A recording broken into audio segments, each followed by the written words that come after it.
Feliz sábado a todos. Sábado para quem está aqui, para quem está nos assistindo pela internet. E antes de começar, eu queria apresentar uma... Eu vou falar algumas gírias, tá? Algumas gírias gaúchas, pode escapar.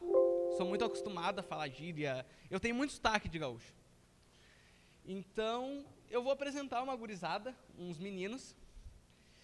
Alguns vocês já conheceram. A Sofia, do Uruguai, que fez a oração no início da escola sabatina. O Elkanson, que cantou aqui pra gente, fez o louvor. O Micael, que fez a mensagem musical aqui no final da escola sabatina. O Fábio, nosso querido carioca, né? O Fábio é representante aqui da União Sudeste Brasileira, a Sofia da União Uruguaia. O Elkanson, representante da União Central Brasileira. A Nádia, que orou pra gente, ela é representante da União Paraguaia. A Jade é representante da União, da UCOB, né? Da União Centro-Oeste Brasileira também. Ela dirigiu a escola sabatina pra gente. E a gente tem mais algumas pessoas. Aqui está o chileno. O nome dele é Enzo, mas a gente nem chama mais de Enzo, né? Já ficou chileno. Ele é representante da União Chilena. E tem mais um povo, mais uns 9, 10, que não vieram. Né? Eles estão em outras igrejas, participando, pregando, cantando, fazendo culto em outras igrejas. Além disso, ela não está aqui ainda, mas ela foi no banheiro. A nossa querida mãe, a Lorena, que ela é a noiva do pastor Cleiton. Como o pastor Fontinelli falou, o pastor Cleiton é o nosso líder. Né? E essa gurizada é uma gurizada de Deus. É uma gurizada muito gente boa. Pessoas realmente escolhidas por Deus para estarem aqui esse ano em Belo Horizonte. Tá certo? E se vocês me permitem, eu vou usar o celular, tá? Para acompanhar aqui. E, bom, como o pastor falou, meu nome é Bernardo. Eu sou gaúcho, eu sou natural de Ijuí, no noroeste do estado. Provavelmente alguns não conhecem. Acho que ninguém aqui conhece. Mas eu moro em Viamão, outra cidade que ninguém conhece. Viamão fica do ladinho de Porto Alegre. É como BH e Contagem, por exemplo. Né? Então, quando eu saio muito para fora, assim, eu digo, não, eu sou de Porto Alegre, capital do Rio Grande do Sul. Porque a minha família toda vive lá, eu trabalhei lá há muito tempo. Eu sou fotógrafo, acho que quem aqui está aqui, eu acho que percebeu, eu trouxe minha câmera para registrar alguns momentos. Eu trabalho com fotografia e produção audiovisual. E, se alguém quiser saber a minha idade, eu tenho 20 anos. Já é meu segundo OIM, eu fiz ano passado na minha associação, e esse ano eu vim representar a minha união no OIM da Divisão Sul-Americana. Hoje, a gente vai falar sobre um assunto que eu gosto bastante. Na realidade, sobre um texto que eu gosto bastante. Abre tua Bíblia lá. Antes a gente vai fazer uma oração. Assim como tu está mesmo, abaixa a tua cabeça e vamos orar. Querido Deus, amado Pai, obrigado, Senhor, por mais esse sábado de vida que o Senhor nos concede, Pai. Senhor, obrigado pelo sol que brilha lá fora. Pai, muito obrigado porque o Senhor é conosco. Te pedimos agora a tua presença e que o Senhor nos dê entendimento ao estudarmos a tua palavra, Senhor.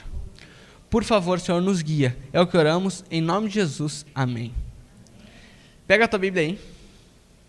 Abre em Lucas 23.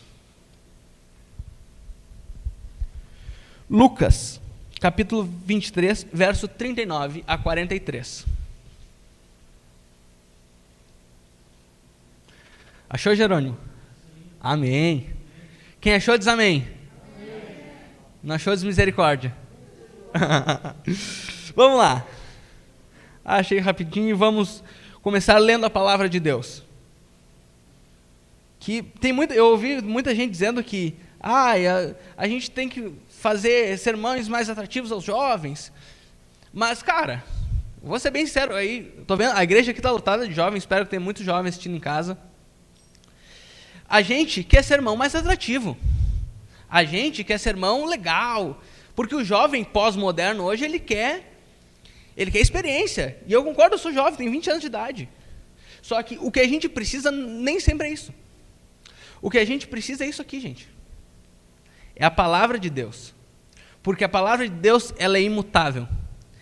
Tenham sempre isso em mente. A palavra de Deus, ela nunca muda. Jerônimo, lê pra gente aí. Não, eu vou ter que ler aqui por causa do microfone. Eu esqueci que tem gente assistindo. A gente não acostuma, né? 1 ano já nessa brincadeira a gente não acostuma. Os dois malfeitores. Verso Lucas 23, 39 a 43 diz o seguinte: um dos malfeitores crucificados blasfemava contra ele, dizendo: não és tu o Cristo? Salva-te a ti mesmo e a nós também. Respondeu-lhe, porém, o outro, repreendendo, dizendo: nem ao menos temes a Deus, estando sob igual sentença? Nós, na verdade, com justiça, porque recebemos castigo que nossos atos merecem, mas nenhum mal este fez. E acrescentou: Jesus, lembra-te de mim quando vieres o teu reino. Jesus lhe respondeu: em verdade te digo hoje, que estarás comigo no paraíso. Eu ia largar um tchê agora. Olha o costume. Pessoal, a gente, para entender esse verso, a gente tem que entender o contexto que ele se passa. O contexto daqui é a crucificação.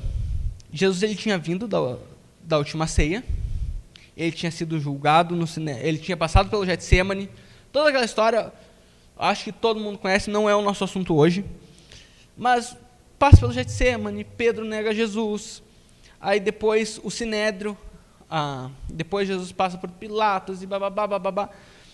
Todo esse é o contexto que a gente está vendo aqui, o contexto da crucificação. Mas o contexto que eu quero falar um pouquinho antes da gente entrar no texto é o contexto histórico da época. A gente vivia aqui o Império Romano. O Império Romano, em Daniel, ele é representado pelas pernas de ferro, né, pastor Micael? Pernas de ferro. Então, ele era um império cruel. O Império Romano, ele era cruel, cara. Ele não tinha dó de quem era bandido. E assim, a morte, o que marca o Império Romano nessa questão de crueldade é a crucificação. É o ato de crucificar. Mas como é que funcionava essa crucificação? A gente vê aquelas imagens católicas, eu vou tirar o microfone um pouquinho, tá? E vou tentar falar um pouquinho mais alto para o pessoal que está em casa entender. A gente vê aquelas imagens católicas de Jesus crucificado assim, ó. Ai, bonitinho, tanguinha. Cara, não era assim. Esquece essa imagem da tua cabeça. Esquece. Como é que funcionava? Primeiro que Jesus não estava de tanguinha, bonitinho, tapando as partes. Cara, o cara era crucificado pelado. A crucificação é para humilhar. A crucificação é para humilhar o cara que está sendo crucificado. Então, ele era crucificado nu. Aquela história de, preguinho nos pés e tal. Não. Cada pé ficava de um lado do madeiro.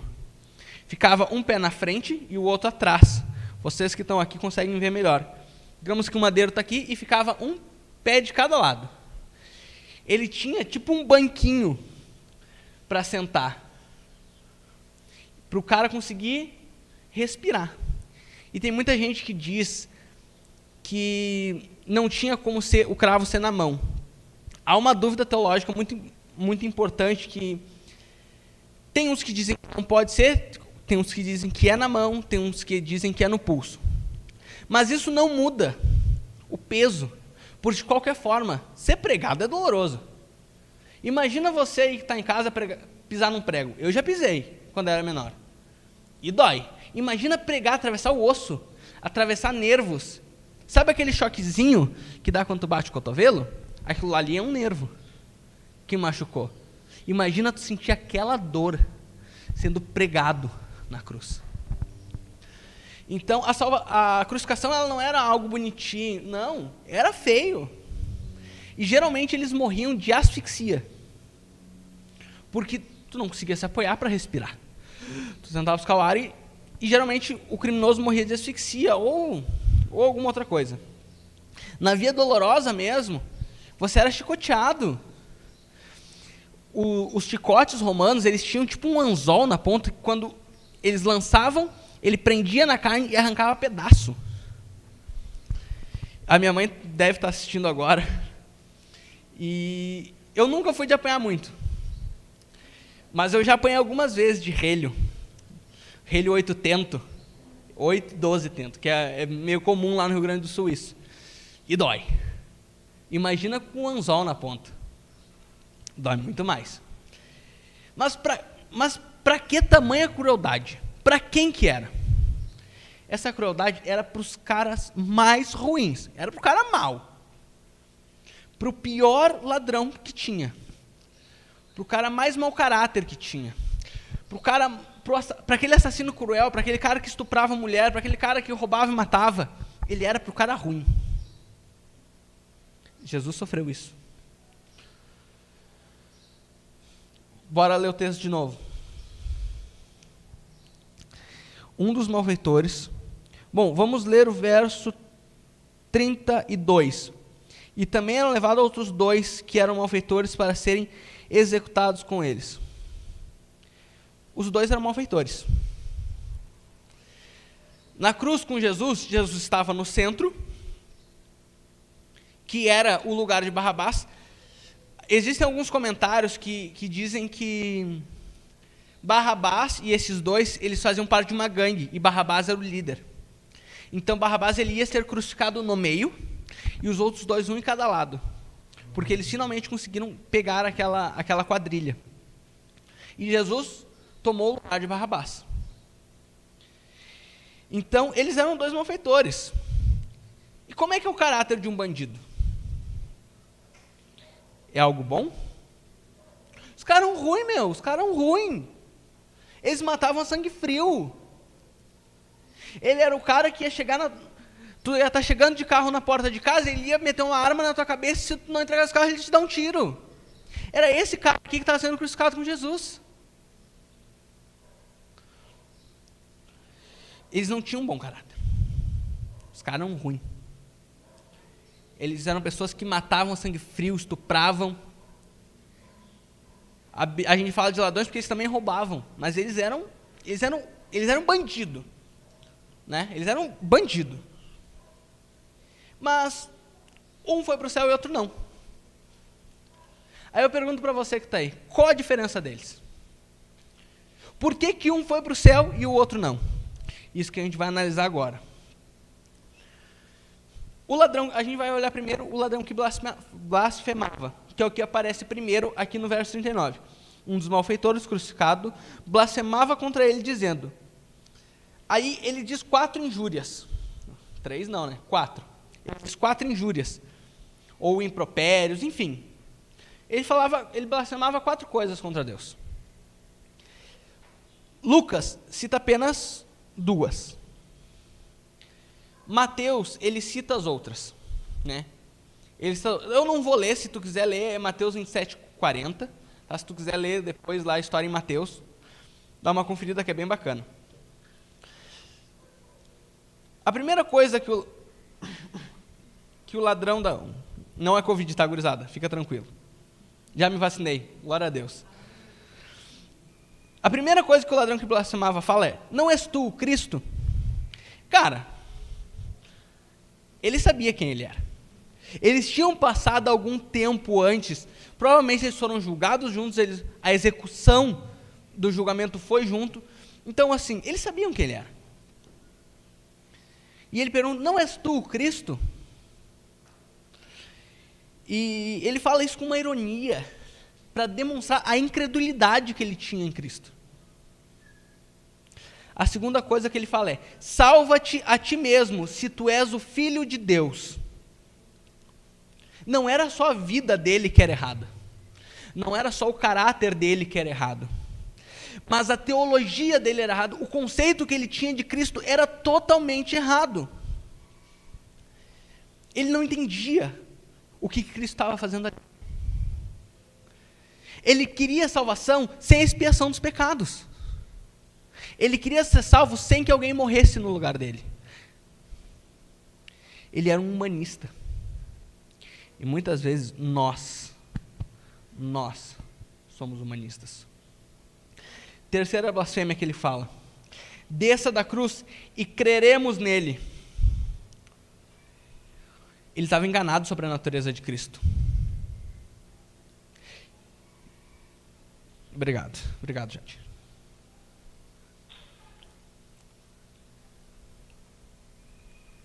ele estava enganado sobre a natureza de Cristo. Minha mãe costuma dizer para mim assim, se nem Jesus agradou todo mundo, o que tu quer agradar todo mundo? E realmente, Jesus ele não veio para a Terra para agradar todo mundo.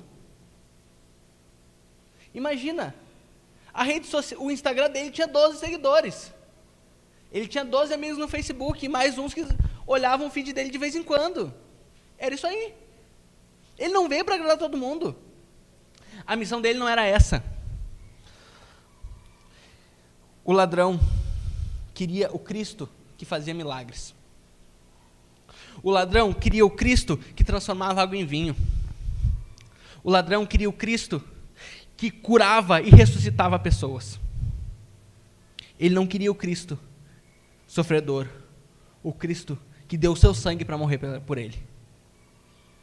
A gente está nessa onda de super-heróis e tal. E eu sou fã de super-heróis. O Mikael sabe, tenho camiseta Batman, Capitão América, sou fãzaço. Já assisti todos os filmes da Marvel e tal. Mas hoje, a gente, impulsionado por isso, a gente quer um super-herói. Ok, Cristo é um super-herói, de certo modo. Mas Cristo ele não veio para ser um herói na tua vida. Ele veio para ser um redentor. O ladrão da cruz queria um herói na vida dele. Queria alguém que livrasse ele da cruz. Queria alguém que livrasse ele do Thanos, vamos botar assim. Os jovens vão entender melhor, eu acho. O ladrão da cruz queria que alguém livrasse ele da cruz. E Cristo não veio para livrar ele da cruz, veio para livrar ele do pecado. Ei, jovem, ei, adulto, Cristo não veio para te livrar dos maus desse mundo, dos males, enfim, das coisas ruins deste mundo. Ele veio para te livrar do pecado. Cristo veio para te livrar do teu pecado. A quarta coisa que ele fala: salvou os outros e a si mesmo não pode salvar. Isso ele não está errado. Jesus salvou os outros. Jesus curou, ressuscitou, alimentou. Jesus fez de tudo para quem o procurava. Isso o ladrão da cruz não estava errado. Mas o que o ladrão da cruz estava errado é que Jesus podia se salvar sim se ele quisesse. Mas isso não era ideia, cara. O plano dele não era se salvar. Jesus, ele foi morrer voluntariamente. A gente aqui não recebe nada para estar pregando o evangelho. A gente é voluntário. A gente vai por vontade própria. Jesus, ele estava morrendo na cruz porque ele queria. Jesus estava morrendo na cruz para te salvar. Jesus estava morrendo na cruz por amor. A gente às vezes acredita, não, Jesus ele morreu na cruz porque um dia eu ia ser bonzinho, porque um dia eu ia lá pregar na igreja do São Salvador, porque eu ia lá passar a lição da escola sabatina, porque eu ia entregar meia dúzia de alimento para uma família carente. Não, cara! Jesus não morreu porque Judas traiu ele. Jesus não morreu porque Pedro negou ele. Jesus não morreu porque você era bonzinho pelas tuas obras. Não. Jesus ele morreu porque ele te ama. Jesus ele morreu por amor a ti e por amor a mim.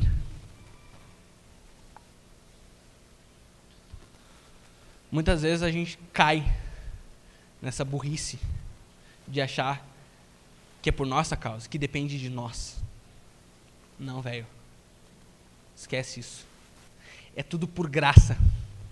E agora a gente vai entender o porquê que esse que eu falei era do ladrão da esquerda. Alguns comentários afirmam isso. Agora a gente vai ver o ladrão da direita, o ladrão que se arrependeu. Foi 6 passos. O ladrão que se arrependeu, a conversão dele se deu em 6 passos. E a gente vai analisar eles aqui hoje. O texto continua dizendo lá no verso 40. Respondeu-lhe, porém, o outro dizendo: nem ao mesmo temes a Deus, estando sobre igual sentença. Nós, na verdade, com justiça, porque recebemos o castigo que os nossos atos merecem. Este nenhum mal fez. Isso é o que o ladrão da direita fala. É o que ele fala, é o que ele expressa. E o primeiro passo para a sua conversão foi a preocupação com a blasfêmia do companheiro dele. Ele temeu a Deus. Ele se arrependeu dos seus pecados. E no mesmo momento que ele se arrepende dos seus pecados, ele vira um evangelista. Tem aquela velha frase que a gente fala, que quando alguém se batiza, ele já nasce no reino de Deus como missionário. Isso é real, a gente vê no ladrão da cruz isso, cara. Isso é real. Ele se esforçou para salvar o companheiro dele. Ele se esforçou para tirar o amigo dele, amigo entre aspas, a Bíblia não afirma isso, mas para tirar o outro da iniquidade. Então ele teve uma preocupação com a blasfêmia do outro. O ladrão da cruz tinha pleno conhecimento do seu pecado. Ele sabia que ele tinha feito burrada. Ele sabia dos pecados dele. Ele reconheceu todos os crimes e transgressões que ele tinha cometido. E ele sabia por que ele estava lá. Ele sabia por que ele estava lá morrendo. Ele tinha noção disso. Não é agora, mais adiante. Ele tinha noção. E ele sabia que ele não podia ser salvo se ele não reconhecesse o pecado. Às vezes a gente quer chegar para Deus e dizer: Senhor, obrigado, mas obrigado pelo dia. Senhor, me dá isso, me dá aquilo. E esquece de pedir perdão. O ladrão da cruz, ele teve noção que ele precisava se arrepender dos pecados dele. Terceiro, ele confessou a inocência de Jesus. Ele sabia que Jesus era inocente. Porque um pecador não pode libertar outro pecador, não pode morrer por outro pecador. Jesus não era pecador. Jesus se fez pecado. Ele assumiu a consequência do pecado para te salvar. Sabe aquele pecado escondido que tu faz? Eu não sei aqui, mas ele sabe. Você sabe. Lá na cruz, ele assumiu a consequência do teu pecado. Lá na cruz, ele assumiu a consequência do teu pecado. O ladrão da cruz, ele demonstrou fé no poder de Cristo para salvá-lo.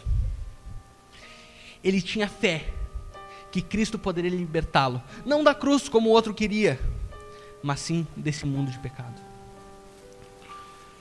Ele reconheceu Cristo como Salvador dele. Por isso que a gente tanto bate nessa tecla: cara, reconhece Cristo como teu Salvador.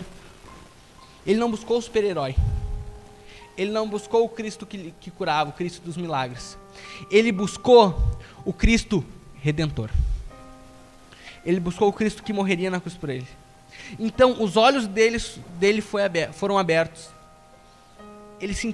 O coração dele foi tocado. E ele reconheceu quem poderia dar a vida eterna por ele. Então, ele faz uma oração. Uma oração, um clamor fervoroso. Nos seus últimos suspiros de vida, ele não tinha mais muito tempo. Então ele faz uma oração fervorosa e sincera. Humilde. O sexto ponto aqui. A humildade dele era notória. Era escancarada. O quão humilde ele foi. Ali que ele diz: Jesus, lembra-te de mim quando vieres no teu reino. Ele tinha deixado a vida dele para trás. Ele tinha abandonado a vida de pecado. Mesmo que na vida dele ele fez um monte de burrada, agora ele se entregou como nova criatura. Ele se jogou aos pés de Jesus simbolicamente. E com humildade, ele não pede um lugar bonito, ruas de ouro, um rio de cristal, não. Ele pede para estar com Jesus quando ele for para casa. Muitas vezes a gente cai nesse engano. A gente cai nesse engano de: eu quero ruas de ouro. E cara, eu tô falando de mim. Muitas vezes a gente cai nesse engano de: ruas de ouro. Isso vai ter, realmente. Mas esse não é o objetivo do céu. Esse não é o principal do céu. O principal do céu é a gente estar junto com aquele que morreu por nós na cruz. Ele se lançou humildemente. Ele não tinha noção de quando isso ia acontecer. Ele não tinha noção de quando Jesus ia voltar, de quando Jesus ia subir. Ele não sabia. Mas, num ato de fé, ele deu um passo. A Bíblia não diz se ele foi naquela ressurreição. A Bíblia não diz se ele ainda está, se o pó dele ainda está aqui na terra. Mas ela diz uma certeza: certamente estarás comigo no paraíso.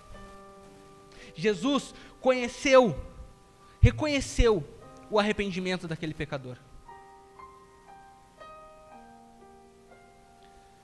Nós somos iguais aos malfeitores.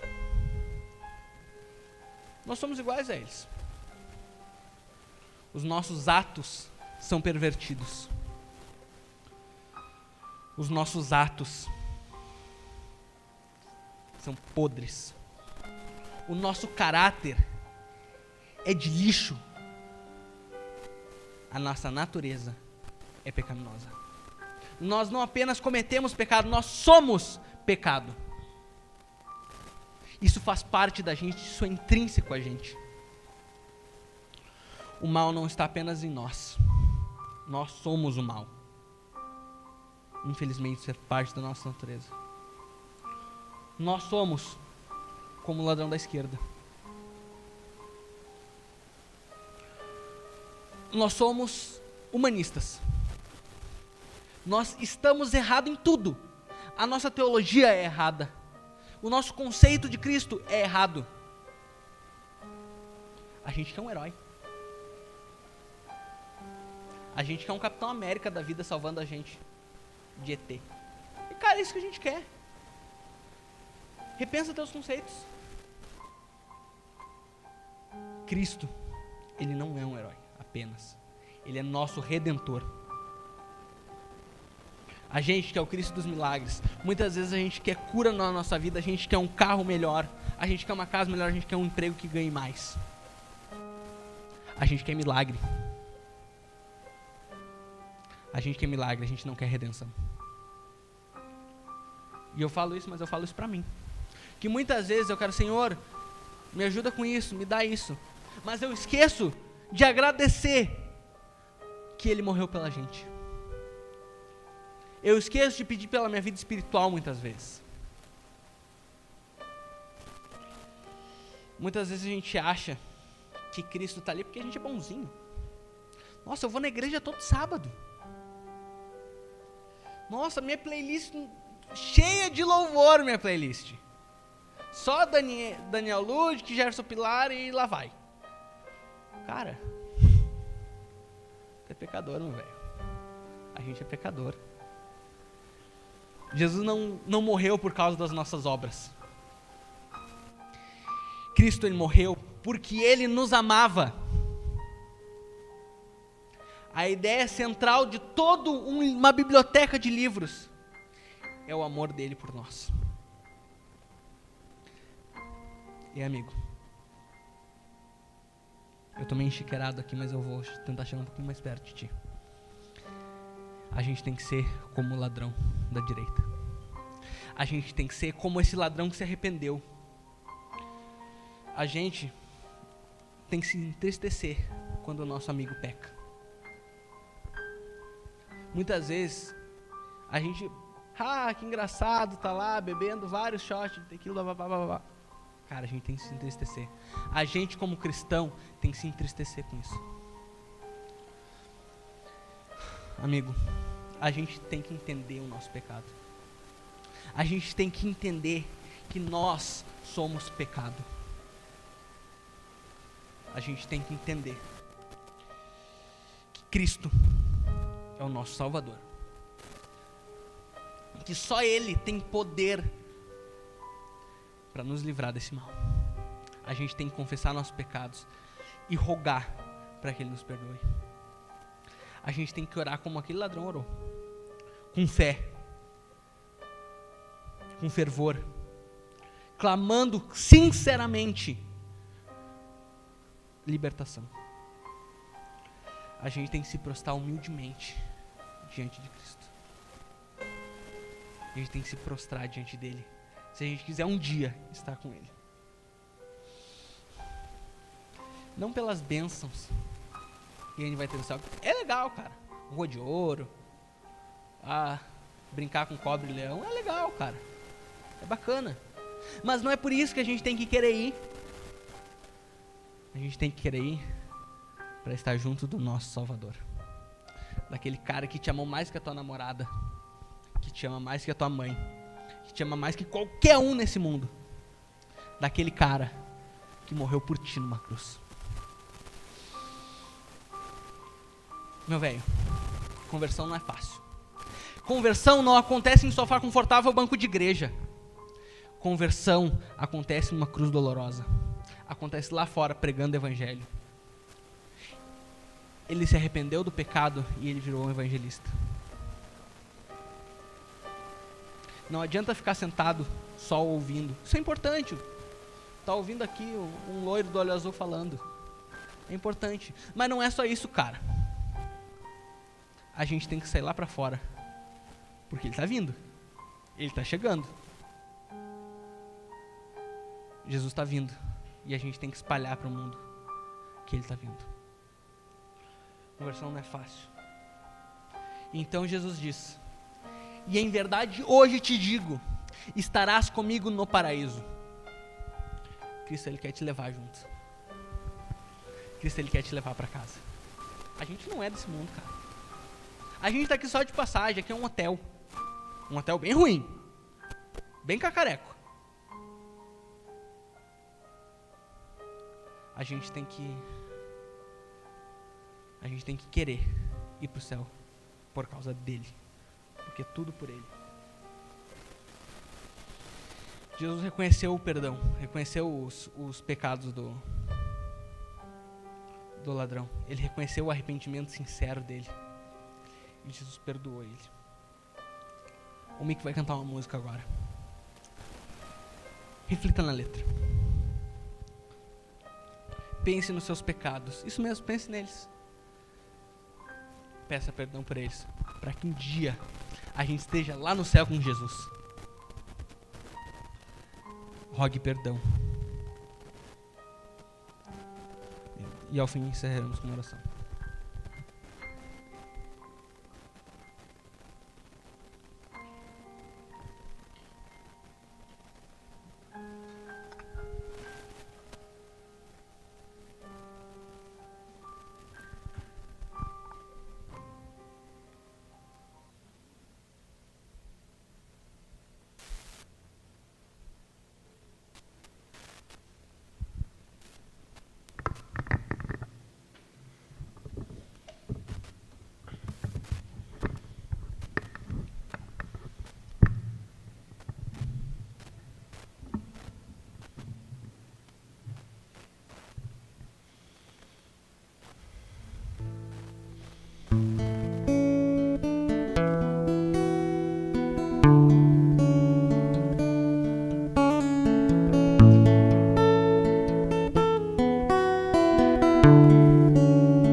Yo estaba allí con mi barca bajo el sol y se me acercó a quien llamaban Hijo de Dios y me dijo: ven, yo te haré pescador de hombres. Y dejando todo decidí seguirle por siempre. Estábamos en el barco una noche sin estrellas.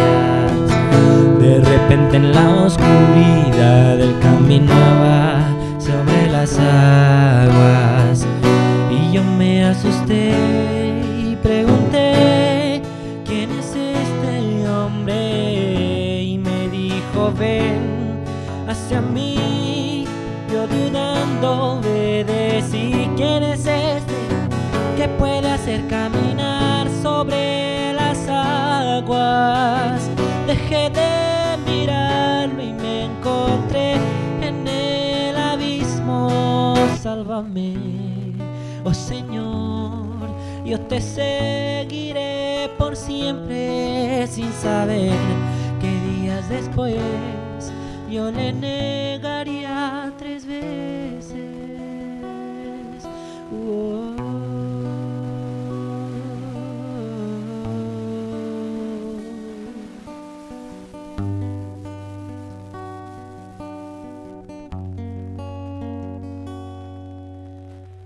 Entonces fue que lo vi cargando aquella cruz que él no merecía. Lo golpeaban, latigaban, insultaban, escupían al Hijo de Dios. Y fue en la cruz que con su sangre derramó, y al tercer día a la muerte él venció. ¿Quién es este que puede hacer caminar sobre las aguas? ¿Quién es este que puede vencer la muerte eterna? Es Jesús, el Hijo de Dios, quien salvó mi vida entera. Es Jesús, Cordero de Dios, que con su sangre nos ha salvado. Es Jesús, es Jesús, oh, es Jesús, es Jesús.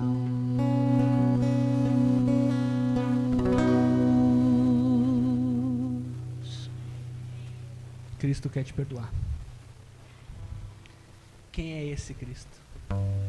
Eu te convido a conhecer mais desse Cristo, a ler mais dessa palavra. Assim como o ladrão da cruz, Cristo nos perdoa. E eu te convido hoje, se tu reconhece o teu pecado, se tu sabe que Cristo é o teu Salvador, o teu Redentor, eu te convido a ficar de pé para encerrar com uma oração. Cristo, Ele morreu por ti, não porque as tuas obras são boas, mas porque Ele te ama. Cristo morreu por amor a ti. Cristo morreu porque Ele te ama. Oremos. Querido Deus, amado Pai, Senhor, obrigado porque o Senhor morreu por nós na cruz. Pai, muito obrigado que a gente não vai morrer se a gente te buscar. Obrigado, Pai, por não ser apenas um super-herói, mas por ser o nosso Redentor que se sacrifica por nós. Obrigado, Pai, muito obrigado. Pai, sozinho a gente não consegue, Pai. Sozinho a gente se perde. Sozinho a gente morre. Pai, nos guia. Pai, te imploramos, te rogamos com fervor e sinceridade. Te clamamos, Pai, que o Senhor nos perdoe. A gente comete muitos erros. Adultério, pornografia e muitos outros, Pai. A gente fala mal do irmãozinho, a gente faz muita bobagem, Senhor. Mas porque Tu és nosso Deus, a gente pode crer que amanhã a gente estará no paraíso, Pai. Pai, a gente pede, o Senhor nos acompanhe e cada vez a gente possa se aproximar mais de Ti. Muito obrigado, Senhor, mais uma vez por ter morrido na cruz por nós.